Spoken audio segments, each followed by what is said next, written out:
आइए जानते हैं कि जुल्फिकार अली भुट्टो की तीसरी बेगम हुस्ना शेख एक जमाने में कितनी पावरफुल थी। कराची के बात आइलैंड में हुस्ना शेख का घर था जिस पर मंजिल की नेम प्लेट लगी हुई थी, जबकि भुट्टो की रिहाइशगाह 70 किलोमीटर यहाँ से चंद फरलांग के मुसाफिर पर था। भुट्टो प्राइम मिनिस्टर बनने के बाद भी मंजिल में हर माह 4-5 बार आते थे और फिर दुनिया ने देखा कि वुज़रा, सफारतकार और बिजनेस टाइकून हुस्ना शेख के इस घर में तोहफे तोहफे भिजवाते थे ताकि वजीर आजम तक रसाई हो सके। हुस्ना शेख इंटीरियर डिजाइनिंग में महारत रखती थी। शेख ज़ैद बिन सुल्तान अल नहान की बीवी शेखा फातिमा उनके काम की मददार थी। अबू धाबी का वो शाही महल आज भी मौजूद है जिसकी तज़ीन और आराइश हुस्ना शेख ने की थी।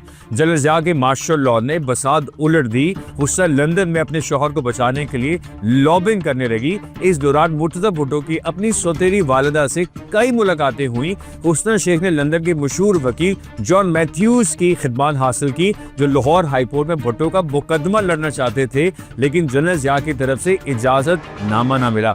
वो कभी पाकिस्तान नहीं लौटी। उनकी उम्र 96 बरस के करीब है और वो अभी तक हयात हैं।